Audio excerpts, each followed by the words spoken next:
નમસ્કાર, મંતવ્ય ન્યૂઝમાં આપનું સ્વાગત છે। હું છું કુંજ। નજર કરીશું મહત્વપૂર્ણ ખબરો પર। સૌપ્રથમ વાત કરીએ કેન્દ્રીય ગૃહમંત્રી અને સહકારિતા મંત્રી અમિત શાહે આજે નવી દિલ્હીમાં ભારત મંડપમ ખાતે central bureau of investigation CBI દ્વારા વિકસિત ભારત પોર્ટલનું ઉદ્ઘાટન કર્યું।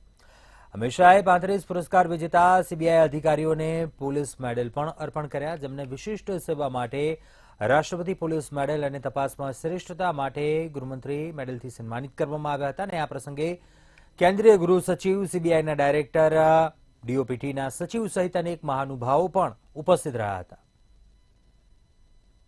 कि कई सालों तक भारत की इन्वेस्टिगेशन एजेंसियों ने भारत में अपराध कर दुनिया में भागकर हमारी कानूनी प्रक्रिया में अड़चन खड़ा किया है। कई सारे अपराधियों ने दुनिया के अलग अलग देशों में बैठकर अपराध कर हमारे कानून की रीच के बाहर रहे हैं। अब समय आ गया है कि हम आधुनिक व्यवस्थाओं का उपयोग कर कानून की रीच के बाहर रहे विदेश में बैठे हुए अपराधी और हमारे देश में अपराध कर विदेश भागे हुए अपराधी को हमारी कानून की नेट के अंदर ला पाए।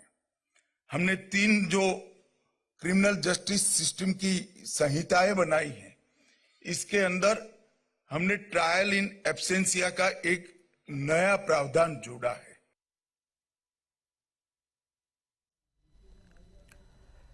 કુંભ મેળાને સદીઓથી પૃથ્વી પરના સૌથી મોટા મેળા તરીકે ઓળખવામાં આવે છે અને આ વિશાળ મેળાને જોવા માટે દુનિયાભરમાંથી લોકો પ્રયાગરાજ પહોંચે છે।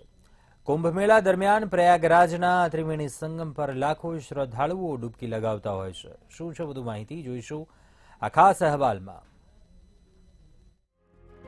કુંભ મેળાનું મોટા પાયે આયોજન।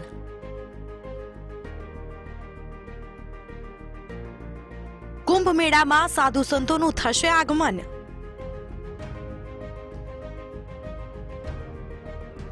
ત્રિવેણી સંગમમાં સ્નાન કરવાનું અનેરું મહત્વ।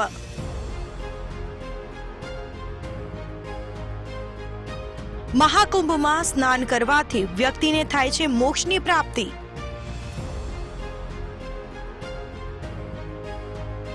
ત્રિવેણી સંગમ પર સ્નાન કરવું શાહી સ્નાન તરીકે ઓળખાય છે। કુંભ મેળા દરમિયાન પ્રયાગરાજના જ આ ત્રિવેણી સંગમ પર લાખો શ્રદ્ધાળુઓ ડૂબકી લગાવવા માટે આવતા હોય છે। 2025નો મહાકુંભ મેળો પોષ પૂર્ણિમા એટલે કે 13મી જાન્યુઆરીએ શરૂ થશે અને મહાશિવરાત્રી એટલે કે 26મી ફેબ્રુઆરીના રોજ પૂર્ણ થશે। કુંભ મેળાના આયોજન દરમિયાન શ્રદ્ધાળુઓ સ્નાન કરતા હોય છે, પરંતુ કેટલીક તિથિઓ વિશિષ્ટ હોય છે અને જ્યારે વિભિન્ન અખાડાઓના સંતો પોતાના શિષ્યો સાથે ભવ્ય સરઘસ કાઢતા હોય છે અને તેઓ ભવ્ય અનુષ્ઠાન કરે છે। આ વિધિને શાહી સ્નાન પણ કહેવામાં આવે છે। શાહી સ્નાન એ કુંભ મેળાના શુભારંભનું પ્રતીક છે અને સાથે આકર્ષણનું કેન્દ્ર પણ છે। આ પવિત્ર સ્નાનની શરૂઆત નાગા સાધુઓથી થાય છે અને ત્યારબાદ અન્ય શ્રદ્ધાળુઓની સ્નાન કરવાની પરંપરા છે। 13મી જાન્યુઆરી 2025ના રોજ પહેલું શાહી સ્નાન થશે। મકર સંક્રાંતિ એટલે 14મી જાન્યુઆરીના રોજ બીજું શાહી સ્નાન થશે। હિન્દુ પંચાંગ અનુસાર જ્યારે સૂર્ય ધન રાશિમાં ભ્રમણ પૂર્ણ કરીને મકર રાશિમાં પ્રવેશ કરે છે તે કારણે મકર સંક્રાંતિ કહે છે। 29મી જાન્યુઆરીના રોજ ત્રીજું શાહી સ્નાન થશે। તીર્થયાત્રીઓની વિશાળ મંડળીઓને મૌની અમાવસ્યાના રોજ કુંભ મેળામાં આવે છે અને પવિત્ર સ્નાન કરીને ધન્યતા અનુભવે છે। 3 ફેબ્રુઆરીના રોજ ચોથું શાહી સ્નાન થશે। હિન્દુ પૌરાણિક માન્યતાઓ અનુસાર વસંત પંચમી ઋતુઓમાં પરિવર્તન અને તથા જ્ઞાનની અધિષ્ઠાત્રી દેવી સરસ્વતીના આવિર્ભાવના ઉત્સવનું પ્રતીક છે। 12 ફેબ્રુઆરીના રોજ 5મું શાહી સ્નાન થશે। હિન્દુ માન્યતાઓ પ્રમાણે આ દિવસે દેવતાગણ પૃથ્વીલોકમાં ભ્રમણ માટે આવે છે। મહાશિવરાત્રી એટલે કે 26મી ફેબ્રુઆરીના રોજ અંતિમ શાહી સ્નાન છે અને આ દિવસે મહાકુંભ મેળાની પૂર્ણાહુતિ પણ છે। હિન્દુ શાસ્ત્રો અને પુરાણો અનુસાર આ દિવસે ભગવાન શિવ અને પાર્વતીના વિવાહ સંપન્ન થયા હતા।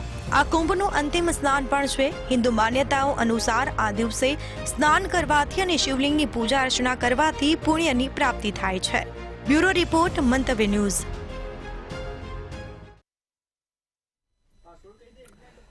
આગળ વાત કરીશું દિલ્હી વિધાનસભાની ચૂંટણીને લઈને. આગામી 5મી ફેબ્રુઆરીએ ચૂંટણીનું મતદાન યોજાશે અને 8મીએ પરિણામ જાહેર થશે. તમામ રાજકીય પક્ષોએ દિલ્હી વિધાનસભા ચૂંટણી માટેની તેમની તૈયારીઓ પૂર્ણ કરી લીધી છે. રાજકીય પક્ષો સતત પ્રચાર કરી રહ્યા છે અને હવે ચૂંટણીની તારીખ પણ જાહેર થઈ ગઈ છે.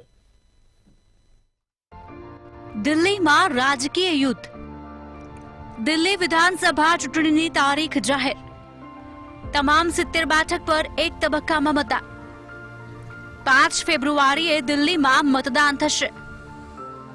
8 ફેબ્રુઆરીએ દિલ્હીનું ચૂંટણી પરિણામ. 10 જાન્યુઆરીએ નોટિફિકેશન જાહેર થશે. ઉમેદવારીની છેલ્લી તારીખ 17 જાન્યુઆરી. દિલ્હીમાં કુલ 1.55 કરોડથી વધુ મતદાર. 83.49 લાખ પુરુષ, 71.74 લાખ મહિલા મતદાર, 2.8 લાખ ફર્સ્ટ વોટર અને 1261 થર્ડ જેન્ડર. દિલ્હીમાં કુલ 13,033 પોલિંગ સ્ટેશન. ભારત ચૂંટણી પંચ ECIએ આજે દિલ્હી વિધાનસભાની ચૂંટણી 2025ની તારીખોની જાહેરાત કરી છે. આ સાથે દિલ્હીમાં આજથી આદર્શ આચાર સંહિતા લાગુ થઈ ગઈ છે. 70 સભ્યોની દિલ્હી વિધાનસભાનો કાર્યકાળ 23 ફેબ્રુઆરી 2025ના રોજ સમાપ્ત થાય છે. દરમિયાન મુખ્ય ચૂંટણી કમિશનર રાજીવ કુમાર 18 ફેબ્રુઆરી 2025ના રોજ નિવૃત્ત થઈ રહ્યા છે. તેથી ચૂંટણી પંચ તેમની નિવૃત્તિ પહેલા દિલ્હીમાં ચૂંટણી યોજવાનું આયોજન કરી રહ્યા છે. દિલ્હી વિધાનસભા ચૂંટણીની રાજકીય પક્ષો ખૂબ જ આતુરતાથી રાહ જોઈ રહ્યા છે. ત્યારે આજે ભારતીય ચૂંટણી પંચે દિલ્હીમાં રાજકીય યુદ્ધનો શંખનાદ વગાડ્યો છે. ભારતીય ચૂંટણી પંચે આજે દિલ્હી વિધાનસભા ચૂંટણીની તારીખોની જાહેરાત કરી છે. જે મુજબ 5 ફેબ્રુઆરી રાજધાની દિલ્હીમાં મતદાન થશે. તમામ 70 બેઠક પર એક જ તબક્કામાં મતદાન યોજાશે, જેનું પરિણામ 8 ફેબ્રુઆરીએ જાહેર કરવામાં આવશે. આપને જણાવી દઈએ કે 10 જાન્યુઆરીના રોજ ચૂંટણીનું જાહેરનામું બહાર પાડવામાં આવશે. ઉપરાંત ઉમેદવારી પત્ર ભરવાની છેલ્લી તારીખ 17 જાન્યુઆરી રહેશે. 18 જાન્યુઆરીના રોજ નામાંકનની ચકાસણી હાથ ધરાશે. નામાંકન પરત ખેંચવાની તારીખ 20 જાન્યુઆરી રહેશે. 5 ફેબ્રુઆરીએ મતદાન થશે અને 8 ફેબ્રુઆરીએ મતગણતરી થશે. શેડ્યુલ જાહેર કરતી વખતે મુખ્ય ચૂંટણી કમિશનર રાજીવ કુમારે કહ્યું કે હું તમામ મતદારોને લોકશાહીના મહાન તહેવારમાં ભાગ લેતા રહેવાની અપીલ કરું છું. 2024માં 8 રાજ્યોમાં વિધાનસભા અને લોકસભાની ચૂંટણી યોજાઈ હતી. નવા વર્ષમાં પ્રથમ ચૂંટણી રાજધાની દિલ્હીમાં છે. સમગ્ર દેશનું પ્રતિનિધિત્વ અહીંથી થાય છે. દરેક વિસ્તારના લોકો અહીં મળે છે. દિલ્હી આ વખતે પણ દિલથી મતદાન કરશે. इसलिए इस बार भी महाराष्ट्र की तरह हमने इसको वेडनेसडे में रखा है. Entire election process after counting will be complete bye 10th and this is we are doing elections in by polls also in Milkipur in UP and Erode in Tamil Nadu. Before you ask me why other by polls are not being done, let me answer it here. Save one question from you. You can. Press કોન્ફરન્સને સંબોધિત કરતી વખતે ચૂંટણી પંચના મુખ્ય ચૂંટણી commissioner Rajiv કુમારે કહ્યું કે ઈવીએમ એક ફૂલ પ્રૂફ ઉપકરણ છે. ઈવીએમમાં વાયરસ પ્રવેશી શકતો નથી. ચૂંટણીમાં પારદર્શિતા અમારી પ્રાથમિકતા છે. મુખ્ય ચૂંટણી કમિશનર રાજીવ કુમારે કહ્યું કે ઈવીએમ સાથે છેડછાડની વાતમાં કોઈ યોગ્યતા નથી. કોર્ટે સ્વીકાર્યું છે કે ઈવીએમ હેક થઈ શકે નહીં, પરંતુ ઈવીએમ પર શંકા વ્યક્ત કરવાનો પ્રયાસ કરવામાં આવ્યો હતો. ચૂંટણીના 7-8 દિવસ પહેલા ઈવીએમ તૈયાર થઈ જાય છે. એજન્ટની સામે ઈવીએમ સીલ કરવામાં આવે છે. મતદાન બાદ ઈવીએમ સીલ કરવામાં આવે છે. ઈવીએમમાં ગેરકાનૂની મત હોવાની કોઈ શક્યતા નથી. ઈવીએમની પ્રક્રિયા સંપૂર્ણ પારદર્શક છે. બ્યુરો રિપોર્ટ, મંતવ્ય ન્યૂઝ. આગળ વાત કરીએ કોરોના મહામારીના 5 વર્ષ બાદ ચીનમાં ફરી એકવાર નવો રોગ સામે આવ્યો છે. આ વાયરસનું નામ છે HMPV વાયરસ. 6 જાન્યુઆરીએ ભારતમાં કોરોના જેવા HMPV વાયરસના 6 કેસ સામે આવ્યા, જ્યારે 7 જાન્યુઆરીએ નાગપુરમાં નવા 2 કેસ નોંધાયા છે અને હવે દેશમાં કુલ HMPV રોગના 8 કેસ દાખલ છે. તમામ કિસ્સાઓમાં બાળકોમાં ચેપની પુષ્ટિ થઈ છે. અમદાવાદમાં 1 બાળક, બેંગલુરુમાં 2, ચેન્નાઈમાં 2 અને નાગપુરમાં 2 તથા કોલકાતામાં 1 બાળક હ્યુમન મેટાપ્યુમો વાયરસથી સંક્રમિત જોવા મળ્યો.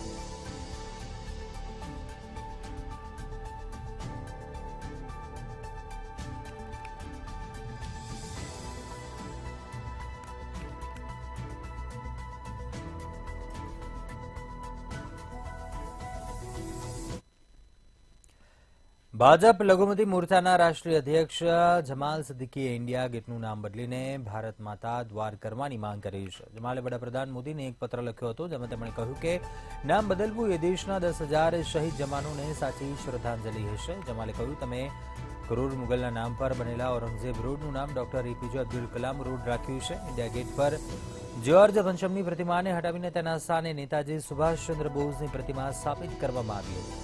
રાજપથનું નામ દૂતવાપથ રાખવામાં આવ્યું. એ જ રીતે ઇન્ડિયા ગેટનું નામ બદલીને ભારત માતા દ્વાર કરવું જોઈએ. પ્રથમ વિશ્વયુદ્ધમાં શહીદ થયેલા ભારતીયોની યાદમાં ઇન્ડિયા ગેટ બનાવવામાં આવ્યો હતો. ઇન્ડિયા ગેટ રાજધાની દિલ્હીમાં બનેલું યુદ્ધ સ્મારક છે અને તે પ્રથમ વિશ્વયુદ્ધ અને અફઘાન યુદ્ધમાં શહીદ થયેલા ભારતીય સૈનિકોની યાદમાં બનાવવામાં આવ્યું હતું. 1914-1921 દરમિયાન પ્રથમ વિશ્વયુદ્ધ અને ત્રીજા અફઘાન યુદ્ધમાં 70,000થી વધુ ભારતીય સૈનિકો શહીદ થયા હતા. ઇન્ડિયા ગેટ પર 13,516 સૈનિકોના નામ કોતરેલા છે. તેમાંથી ઘણા બ્રિટિશ ભારતના સૈનિકો પણ હતા.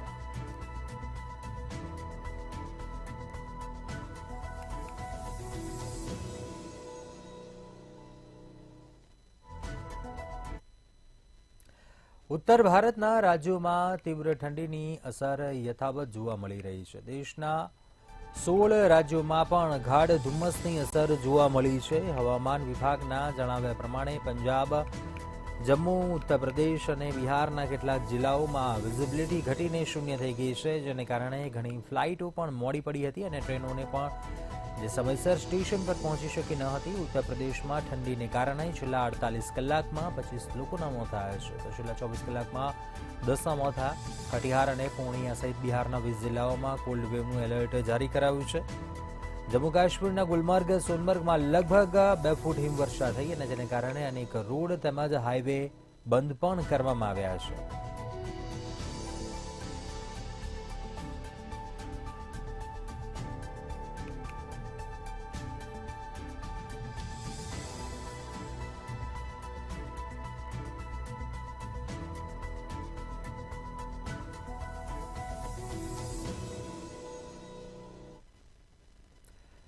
ભારત અને અમેરિકા વચ્ચે વેપાર સંબંધોને વધુ ગાઢ બનાવવા અમેરિકાએ બંને દેશો વચ્ચે પરમાણુ ડીલ મુદ્દે લાગુ પ્રતિબંધો દૂર કરવાનો નિર્ણય લીધો છે.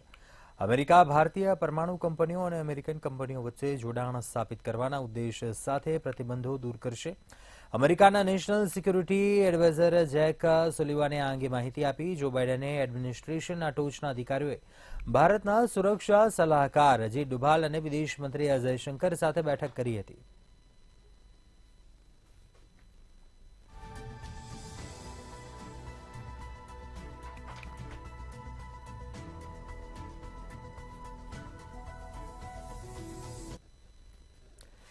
તિબેટના પર્વતીય પ્રદેશ શિજાંગમાં સવારે 1 કલાકની અંદર એક પછી એક 6 ભૂકંપ આવ્યા, જેમાં સૌથી શક્તિશાળી ભૂકંપ 7.1 રિક્ટર સ્કેલ પર મપાયો હતો. આ ભૂકંપના પરિણામે 53 લોકોના મોત થયા છે, જ્યારે 62 લોકો ઘાયલ થયા.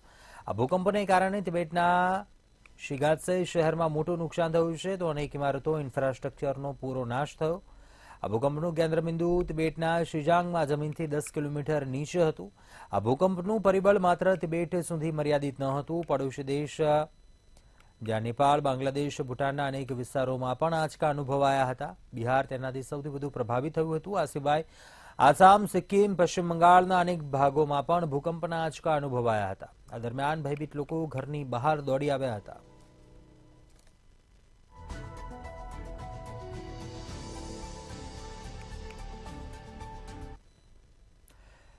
કચ્છમાં લઘુત્તમ પારો ફરી એકવાર ગગડ્યો છે. જિલ્લામાં 1 થી 7 ડિગ્રી પારો ગગડવાની સાથે પવનની ઝડપ વધતા જિલ્લામાં ઠંડીનો ચમકારો અનુભવાયો. નલિયામાં ઠંડીનો પારો ગગડતા 1 ડિગ્રીના ઘટાડા સાથે તાપમાન 6.2 ડિગ્રીએ પહોંચતા પછી કાશ્મીર નલિયાએ રાજ્યના ઠંડા મથકોમાં મોખરાનું સ્થાન જાળવી રાખ્યું. તો કંડલામાં લઘુત્તમ તાપમાન 13.4 ડિગ્રી અને ભુજમાં 11 ડિગ્રીએ પારો પહોંચ્યો છે. અબડાસાના કાળા તળાવમાં બાઇક પર બરફની ચાદર છવાઈ હતી, જેનો વિડીયો પણ સોશિયલ મીડિયા પર વાયરલ થયો.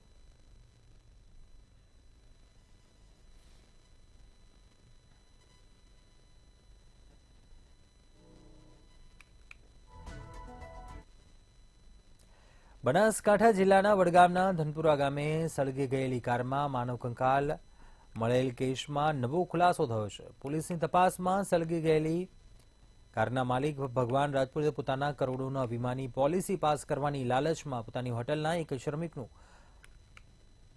મોઢું પ્રાઇમસ પર બાળી નાખી કે તેને સમગ્ર ઘટનાક્રમ કેવી રીતના કરવો જેથી કરીને તેનું દેવું પણ ચૂકતે થઈ જાય અને પોલીસની નજરમાંથી બચી શકે તેના માટે થઈ અને તેણે જે ટીવીમાં સિરિયલો આવે છે કે જેમાં ક્રાઇમ કેવી રીતના કરેલો હતો અને ત્યારબાદ તે કેવી રીતના પકડાણા, આ સમગ્ર વિગતો તેને ટીવીના માધ્યમથી આવતી સિરિયલોમાંથી એ શીખેલો હતો તેવું પણ ફલિત થાય છે.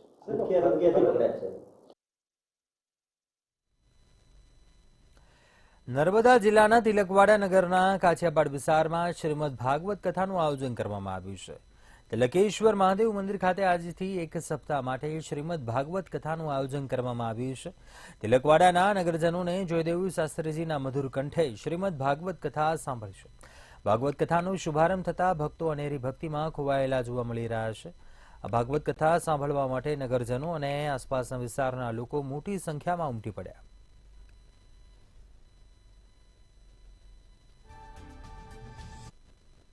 યજ્ઞનું આયોજન થવા જઈ રહ્યું છે ત્યારે 7/1/2025 થી લઈ 13/1/2025 સુધી આ શ્રીમદ ભગવત સપ્તાહનું આયોજન કરવામાં આવે છે.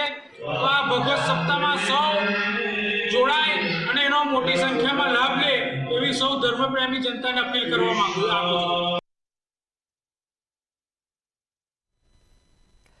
દાહોદના દેવગઢ બારિયાના જૂના બારિયાની 1939ની સાલમાં બંધાયેલી શાળા જર્જરિત બની હતી. છેલ્લા 10 વર્ષથી શાળાના ઓરડાઓ જર્જરિત છે. બાળકોને પ્રાથમિક શાળાથી 1 કિલોમીટર દૂર આવેલા ગ્રામ્ય પંચાયત ભવન ખાતે તેઓની બેઠક વ્યવસ્થા કરવામાં આવી હતી. અધિકારીઓને આવેદન પાઠવી લોકોએ કહ્યું કે જો દિન 15માં જે યોગ્ય કાર્યવાહી કરવામાં નહીં આવે તો શાળાને તાળાબંધી કરવામાં આવશે.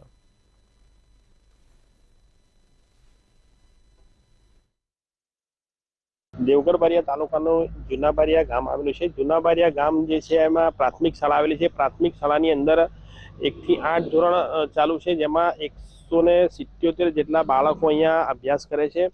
ત્યારે જે બાળકો અભ્યાસ કરી રહ્યા છે જે શાળાની અંદર, એ શાળાની તમે જો હાલત જુઓ ને તો એટલી ખરાબ છે કે અહીંયા જે કેમેરામેનને કહીશ કે જે શાળાની હાલત છે બતાવશે કે શાળાની જે હાલત છે એકદમ જર્જરિત છે. અહીંયા જે શાળાના જે વર્ગખંડ છે એ વર્ગખંડની અંદર ક્યાંય બેસાય એવી પરિસ્થિતિ નથી રહી અને જે આ વર્ગખંડ એવી હાલતમાં કંડમ હાલતમાં થઈ ગયા છે કે પડું થઈ રહ્યા છે. ત્યારે જે 177 જેટલા બાળકો જે છે એ બાળકોને અહીંયા ભણાવવામાં આવી રહ્યા છે.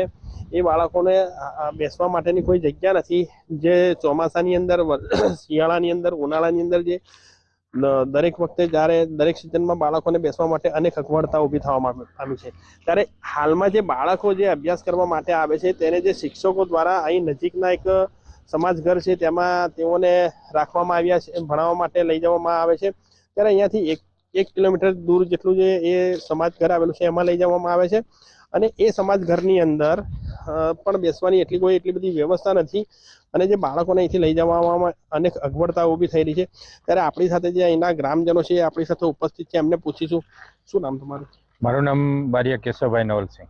શું છે પરિસ્થિતિ આ શાળાની? પરિસ્થિતિ સર 10 વર્ષથી એટલે કે 2014થી આ શાળા જર્જરિત છે અને મારા ગામમાં 177 જેટલા આ બાળકો આ સ્કૂલમાં ભણે છે.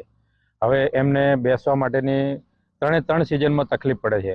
હવે તાત્કાલિક આ ઓરડા પડું હાલતમાં છે એટલે વૈકલ્પિક વ્યવસ્થા અહીં એક પંચાયત ઘર છે ત્યાં કરી છે, પણ એ બી આ સ્કૂલથી 1 કિલોમીટર દૂર છે, હાઈવે પર છે.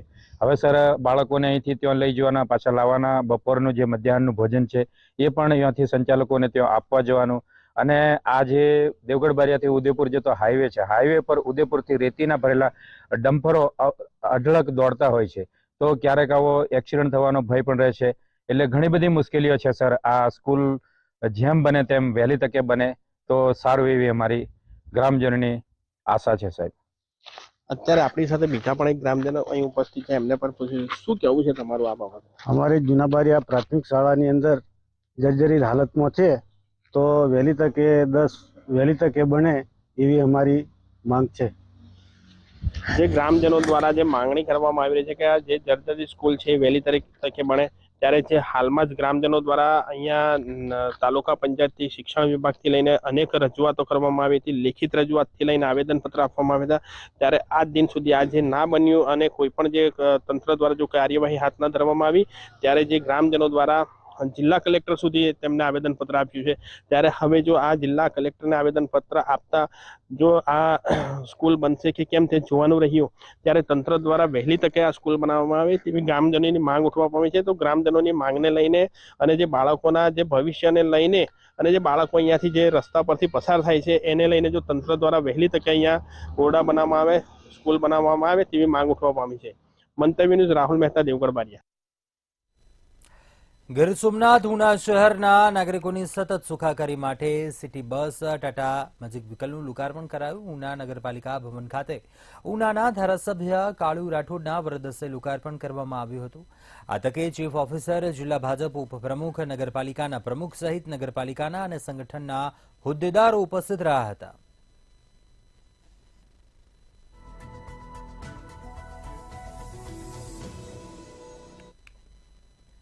ગાંધીનગરમાં મુખ્ય સચિવની અધ્યક્ષતામાં એચએમપીવી વાયરસ મુદ્દે મહત્વની બેઠક યોજવામાં આવી હતી।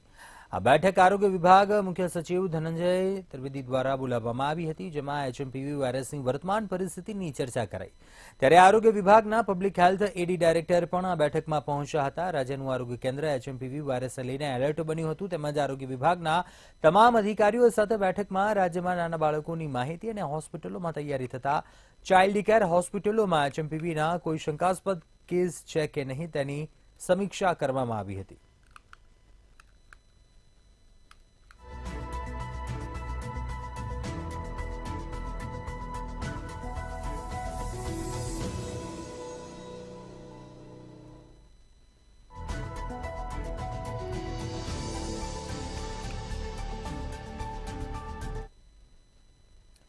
વડોદરામાં એચએમવીપી વાયરસને લઈને એસએસજી હોસ્પિટલનું તંત્ર સજ્જ બન્યું છે। વાયરસનો એક કેસ ગુજરાતમાં નોંધાતા હોસ્પિટલ તંત્ર દ્વારા તમામ વ્યવસ્થાઓ કરી દેવાઈ છે। મધ્ય ગુજરાતની સૌથી મોટી હોસ્પિટલ એટલે કે એસએસજી હોસ્પિટલમાં આઇસોલેશન વોર્ડ તૈયાર કરી દેવાયો છે, જેની અંદર 24 બેડ અને ઓક્સિજન વેન્ટિલેટર સહિતના તમામ જરૂરી ઉપકરણો ઉભા કરી દેવાયા છે।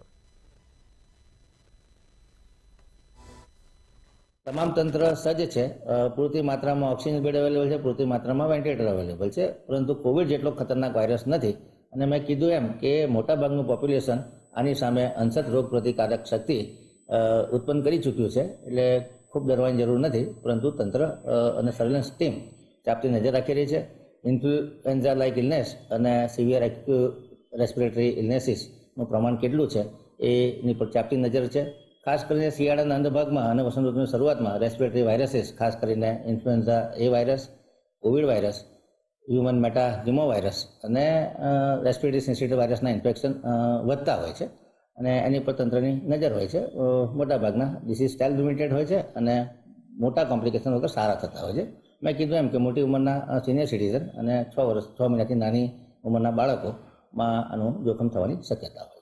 દેશમાં નવા એક વાયરસ એચએમવીપીએ દસ્તક દીધી છે, ત્યારે વડોદરા શહેરમાં એસએસજી હોસ્પિટલમાં આઇસોલેશન વોર્ડ જે છે તે તૈયાર કરી દેવામાં આવે છે। 24 બેડનો આ વોર્ડ જે છે તે તૈયાર કરી દેવામાં આવે છે અને તમામ પ્રકારની સુવિધાઓ આ વોર્ડની અંદર ઉપલબ્ધ કરાવી દેવામાં આવી છે। ઓક્સિજન સહિતની જેટલી પણ જરૂરિયાત, વેન્ટિલેટર સહિતની તમામ જે વસ્તુઓ છે તેની તૈયારીઓ અહીં કરી દેવામાં આવી છે અને તમામ વસ્તુઓ સ્ટેન્ડ બાય મોડ પર રાખી દેવામાં આવી છે।